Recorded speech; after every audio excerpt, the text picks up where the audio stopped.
Boa noite. Boa noite. Advogados são detidos em protesto pela libertação de manifestantes na capital. Após impasse, PSDB oficializa José Serra como candidato ao Senado. Urbanistas dizem que novo plano diretor vai gerar mais qualidade de vida na cidade. Na Copa do Mundo, Argentina e Bélgica sofrem, mas passam para as quartas de final. Na Granja Comari, titulares não treinam em campo. E elenco recebe visita de psicóloga da CBF. Jogadores dizem que não há abalo emocional.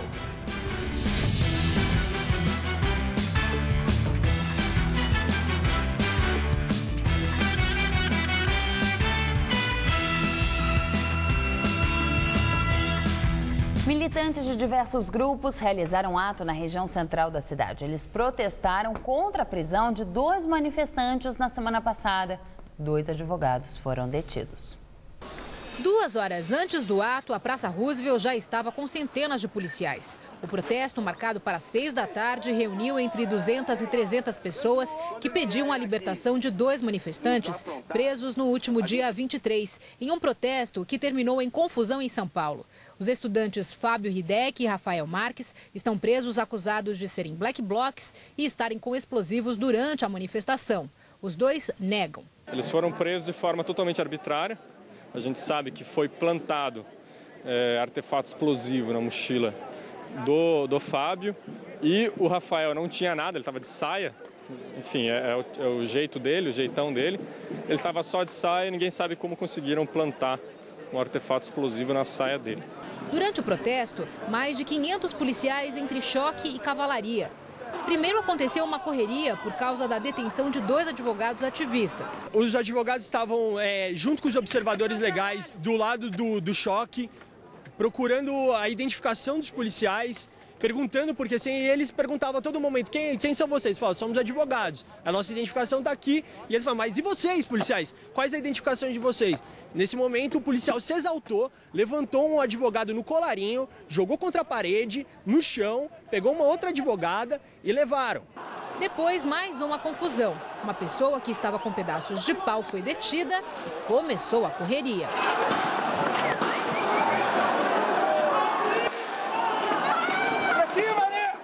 A polícia usou bomba, por isso está muito difícil aqui de respirar, os olhos ardem. Mas olha só a situação, cavalaria posicionada aqui, os policiais ali na praça, chegando mais próximos aos manifestantes que permanecem no local. E mais à frente, a tropa de choque. Isso tudo aconteceu depois de uma detenção. E enquanto isso, aqui na Praça Roosevelt, que é um espaço bastante boêmio de São Paulo, olha, os bares estão fechando.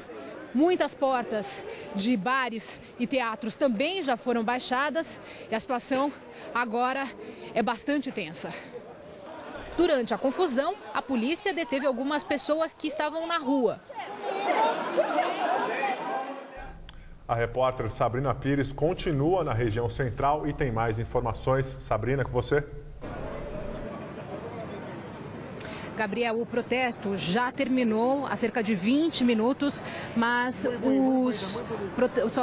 os manifestantes, eles decidiram sair a pé, juntos até aqui o metrô. Eles vieram acompanhados da polícia. A tropa de choque acompanhou durante todo o protesto, as ruas foram fechadas, tanto a Rua da Consolação quanto essa daqui que nós estamos, que é a Xavier de Toledo, até o metrô Anhangabaú, onde eles entraram e depois terminou, mas a polícia continua por aqui. De acordo com os manifestantes, foram ao todo 5 detidos. A polícia ainda não confirma esse número. Voltamos ao estúdio. Plano diretor de São Paulo aprovado pela Câmara ontem vai traçar novo plano de ocupação e mobilidade na capital. Para urbanistas, as mudanças vão gerar mais qualidade de vida na cidade. No miolo dos bairros, prédios mais baixos.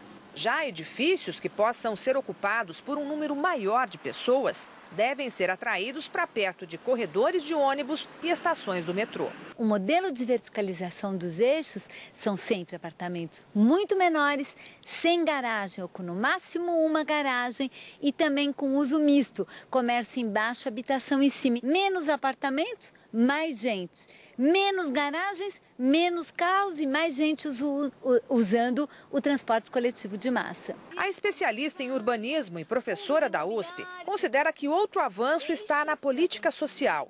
O novo plano diretor mais do que dobra a quantidade de áreas destinadas à moradia popular, que no mapa são os pontos coloridos. 2.000 favelas e ocupações devem ser regularizadas, mesmo que uma parte esteja longe dos eixos de transporte coletivo.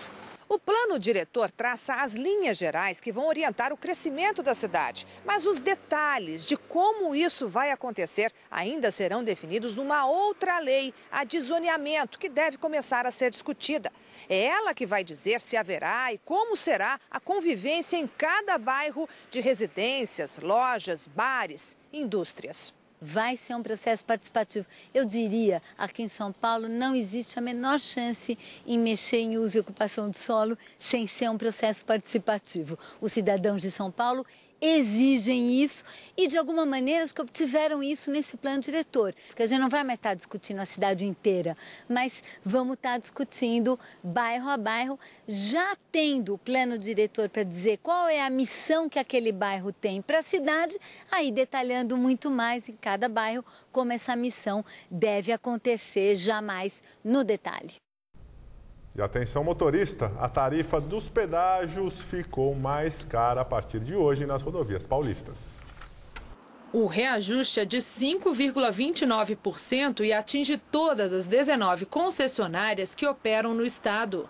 O aumento foi calculado abaixo da inflação, provocando uma reação da Associação Brasileira de Concessionárias de Rodovias, que alega quebra de contrato, já que esperava um reajuste maior, de 6,37%, de acordo com a inflação medida pelo IPCA. Já o governo diz que cumpriu a legislação e anunciou medidas para compensar a perda de receitas das concessionárias. O principal pedágio da rodovia dos Imigrantes, por exemplo, passará de R$ 21,20 para R$ 22,00. O Sistema Cantareira registrou um novo recorde negativo. O mês de junho foi o mais seco em 84 anos de medição. A situação é consequência da falta de chuvas na região. Em junho, a pluviometria acumulada foi de 15,8 milímetros, 72% a menos que a média histórica. Assim, mesmo que 80% da população da Grande São Paulo tenha poupado água no mês, o nível do sistema não para de cair. Hoje, por exemplo, Cantareira registrou nova queda no nível de água armazenada e opera com 20,4% de sua capacidade. No prazo final, o PSDB anunciou o ex-governador José Serra como candidato ao Senado. O nome de Serra foi anunciado no final da noite de ontem, depois de intensa negociação do PSDB paulista. O primeiro suplente será o deputado federal José Aníbal. O ex-governador aceitou participar da disputa depois que o governador Geraldo Alckmin conseguiu convencer os partidos de sua coligação a não lançarem candidatos próprios ao Senado, o que iria reduzir o tempo do PSDB na propaganda eleitoral no rádio e na TV. Serra vai enfrentar Eduardo Suplicy, do PT, que está no cargo desde 1990, e o ex-prefeito de São Paulo, Gilberto Kassab, do PSD. Joaquim Barbosa participou da última sessão como ministro e presidente do Supremo Tribunal Federal. Aos 59 anos de idade, Barbosa deixa o STF após 11 anos na corte. Ele tomou posse em 2003, indicado pelo ex-presidente Lula. Ele poderia ficar no STF até os 70 anos, quando teria de se aposentar. A gestão de Joaquim Barbosa à frente do Supremo foi marcada por diversas polêmicas. Alguns episódios foram especialmente tensos. Ele chegou a bater boca com alguns ministros e até com advogados de réus. E ganhou notoriedade no julgamento do mensalão petista como relator do processo, que culminou com a prisão de diversos políticos. Entre as especulações sobre sua saída, destaca-se a questão de saúde. Mas também são citadas suas divergências com a classe política e com entidades do meio jurídico. Hoje, ao chegar para a sua última sessão, disse que deixa o tribunal tranquilo. Sentimento de dever cumprido, foi um período que não, em razão da minha atuação individual, mas coletivamente o Supremo Tribunal Federal teve um papel extraordinário no aperfeiçoamento da nossa democracia. Alguns ministros comentaram a saída de Joaquim Barbosa do STF. Acho que ele cumpriu bem o papel dele, melhor que estava dentro do propósito, da capacidade dele. Conduziu a ação penal 470, que era um processo extremamente difícil, numa linha que quebrou um pouco o padrão geral seletivo da justiça brasileira, de modo que acho que prestou uma contribuição relevante para o Poder Judiciário. Um período muito agitado do tribunal, em função, inclusive, desse julgamento, dessa ação 470, que foi um julgamento muito difícil, um momento muito tumultuado da vida do tribunal. Tudo isso certamente contribuiu para uma certa agitação. A presidência do STF ficará com o ministro Ricardo Lewandowski, atual vice-presidente da Corte. Vamos ao comentário de José Neumann e Pinto. Joaquim Barbosa passou 11 anos lá no Supremo, mas a sua presença foi marcante realmente nos 2 anos em que foi relator e presidente, né, do processo conhecido como Mensalão. Nesse processo, ele apresentou um relatório brilhante em termos de lógica e com esse relatório ele conseguiu 2 coisas. A aprovação da maioria dos seus pares. Há uma certa impressão, parece que Joaquim Barbosa prendeu todo mundo, quando não é verdade. Os condenados do Mensalão o foram pela maioria dos membros do Supremo, a partir do brilhante voto que ele fez como relator. Bom, por causa disso, por causa desse processo, ele participou de uma comprovação de um velho ditado popular, que a justiça tarda, mas não falha.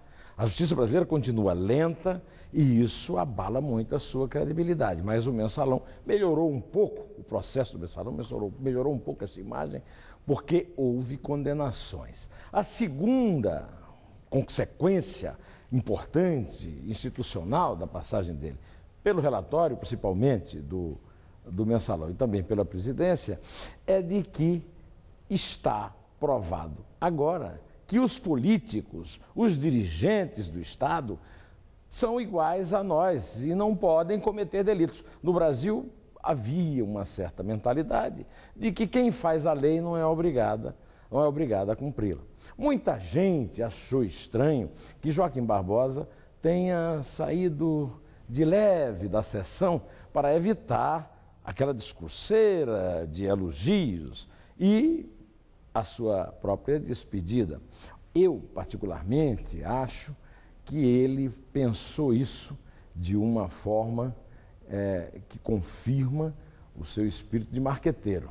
Quer dizer, saindo dessa forma, ele chama muito mais atenção do que se ficasse lá ouvindo o discurso de elogio, os quais muitos seriam falsos, né? Pois é, ele também está investindo numa coisa. Dizem lá na Argentina que Carlos Gardel canta cada vez melhor depois de morto. Ele quer ser lembrado pelo que ele fez e é possível que queira também ser lembrado pelo que não farão lá depois da saída dele, não é verdade? Então, é esperar. Eu voltarei quinta-feira que vem direto ao assunto. Até lá! Pela primeira vez, uma equipe do Google veio ao Brasil para fazer aquelas animações da Copa do Mundo que ficam na página principal do site. E o que não falta por aqui é inspiração para os artistas fazerem desenhos.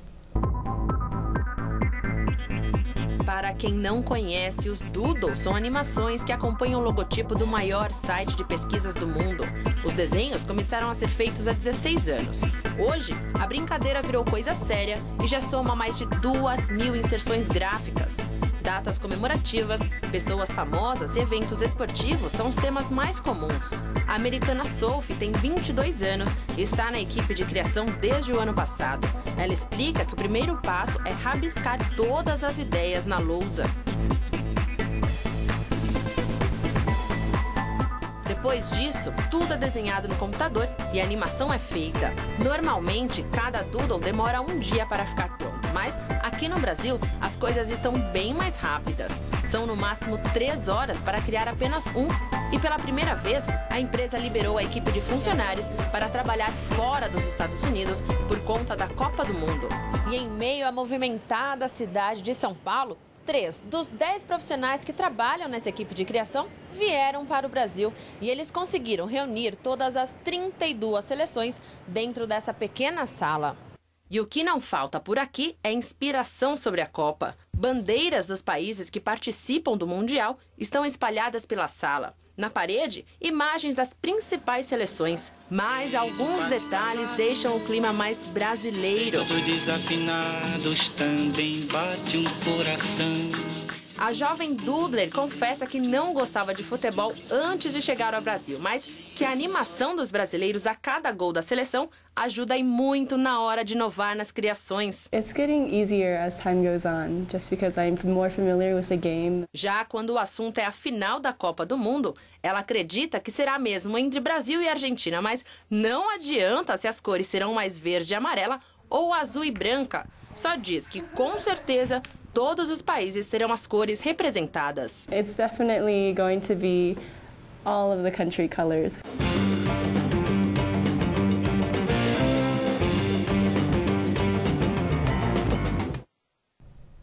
A seguir, os últimos jogos das oitavas de final. Na Granja Comari, mais uma vez, os titulares da seleção brasileira não treinaram em campo. E a equipe recebe a visita da psicóloga da CBF. 2 jogos encerraram as oitavas de final. No Itaquerão, a Argentina sofreu, mas conseguiu bater a Suíça na prorrogação. A primeira etapa da partida foi equilibrada, com poucas chances de gol para os dois lados. No segundo tempo, a Argentina voltou com mais vontade, mas a Suíça também mostrou muita disposição e, apesar das chances criadas, o duelo acabou indo para a prorrogação. Depois de muitas tentativas, o gol saiu aos 12 minutos do segundo tempo complementar. O craque Lionel Messi carregou a bola do meio de campo e rolou na medida para Di Maria bater cruzado e abrir o placar. 1-0 Argentina, placar final. E Renata Falzoni e Felipe Meirelles acompanharam a saída da torcida argentina na Arena Corinthians. Veja na videoreportagem.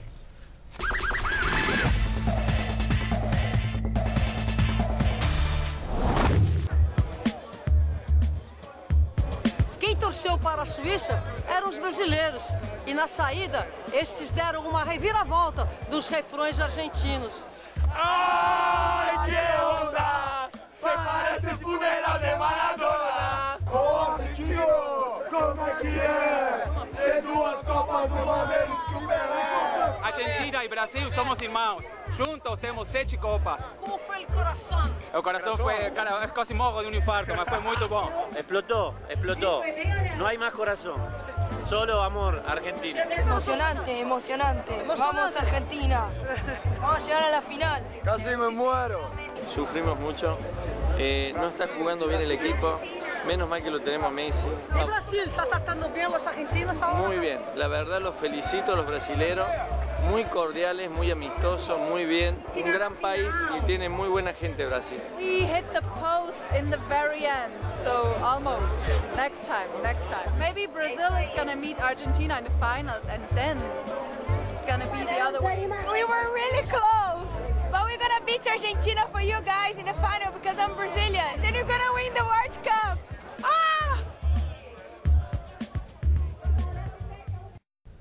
Na Fonte Nova, em Salvador, a Bélgica também sofreu, mas conseguiu despachar os Estados Unidos. O jogo também foi para a prorrogação e no final terminou 2-1. E agora restam 8 seleções na disputa pela taça. Veja os confrontos das quartas de final.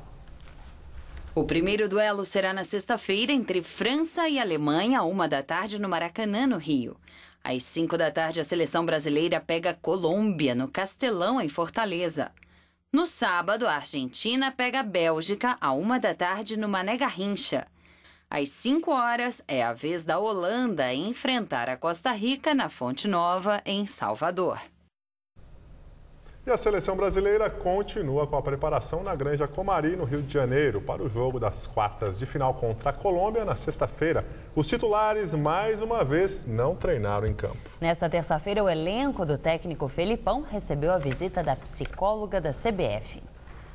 No campo, somente os reservas. Eles fizeram um jogo-treino contra o time sub-20 do Fluminense, enquanto os titulares ficaram na academia trabalhando fisicamente. O atacante Neymar continuou fazendo tratamento em sua coxa esquerda e também no joelho direito, ambos machucados após pancadas recebidas na vitória sobre o Chile no sábado em Belo Horizonte. O camisa 10 desceu ao gramado apenas para acompanhar parte do treino dos reservas. Ele não mancava, como na chegada a Teresópolis ontem, mas tinha uma atadura protegendo o joelho direito. E hoje, quem esteve na Granja Comari foi a psicóloga da seleção, Regina Brandão. Mas os jogadores disseram que não há abalo emocional. O pessoal está colocando essa questão emocional como um peso. Eu não vejo dessa forma. Eu vejo isso vejo que os jogadores estão vivendo essa Copa do Mundo de uma forma muito intensa. E isso às vezes acaba extravasando um pouco através do choro. Mas não que isso seja uma coisa ruim. Acho que é uma forma de se motivar. Prova disso é o Júlio, que estava antes do início das cobranças de pênaltis, acabou chorando e fez o que fez. Todo jogador está preparado para o que vier. Eu acho que o que a gente passou aí contra o Chile vai servir de mais motivação aí para a gente, nessa reta final, aí, poder fazer o melhor. Mas eu acho que o time está preparado sim para o que vier aí em questão emocional, extra-campo ou dentro de campo. Acho que a gente está sabendo administrar bem. A psicóloga disse que a visita à Granja hoje já estava planejada e afirma que fala com os atletas diariamente. Esse trabalho é um trabalho que tem sido acompanhado no dia a dia, então eu falo constantemente com os jogadores, nos falamos por WhatsApp, nos falamos por telefone, nos falamos por e-mail, então constantemente eu estou ligada neles e sabendo o que está acontecendo e acompanhando como é que tem sido essas questões psicológicas aí ao longo do tempo. E o emocional da seleção brasileira é o tema do comentário de Celso Cardoso. Ontem o Felipão já havia conversado com os jogadores e a resposta foi muito positiva, a tal ponto de a comissão técnica apostar que a seleção brasileira vai se classificar para as semifinais até de maneira mais fácil do que foi o jogo contra o Chile. Agora, que os jogadores estão sentindo a pressão, enquanto a isso não existe qualquer dúvida. A gente pôde ver isso depois das cobranças de pênalti contra o Chile. O próprio Luiz Felipe Scolari admitiu isso a alguns jornalistas ontem, ele fez uma resenha com 6 jornalistas. E na conversa, questionado, ele realmente admitiu que a questão psicológica está passando um pouco do ponto. E está na hora de vivenciar, sim, com intensidade, mas buscar a razão para que a seleção possa tocar a bola e buscar os resultados necessários para avançar na Copa do Mundo. Edward Snowden pediu mais um ano de asilo político temporário em Moscou. O ex-técnico da Agência Nacional de Segurança dos Estados Unidos tem permissão para ficar no país até o dia 1º de agosto.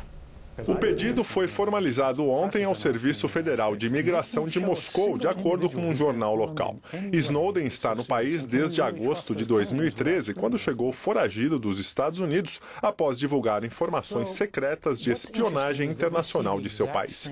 Entre as revelações estão as escutas telefônicas feitas pelo governo norte-americano a diversos dirigentes mundiais, incluindo a presidente Dilma Rousseff. O Serviço de Imigração russo ainda não se pronunciou sobre o assunto.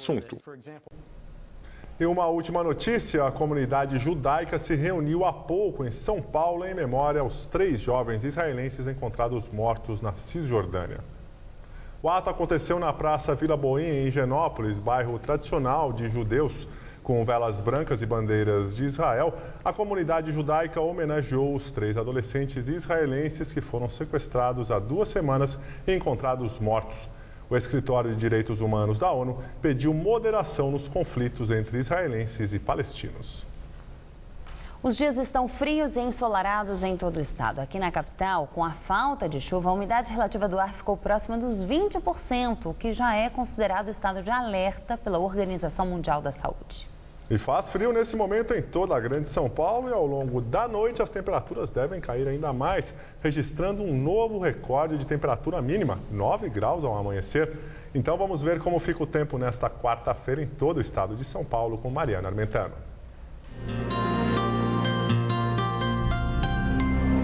A quarta-feira será bem parecida com o dia de hoje e a capital paulista pode registrar um novo recorde de frio.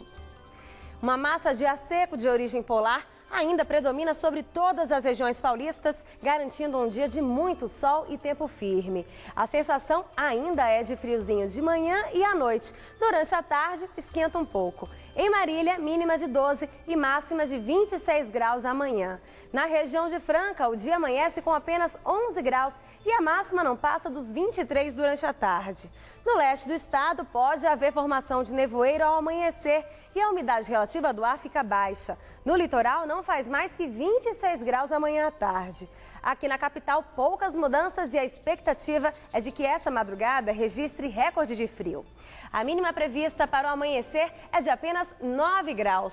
Durante a tarde, esquenta um pouco e a máxima chega aos 25 e volta a esquentar gradativamente ainda sem chuva. Máxima de 26 graus na quinta e de 28 graus na sexta-feira.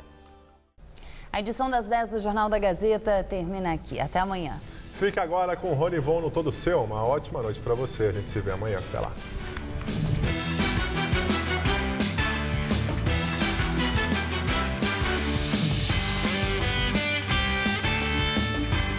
Mama Brusqueta responde todas as perguntas da máquina. Daqui a pouco, 11h30 da noite. Assista agora Todo Seu e logo após, A Máquina.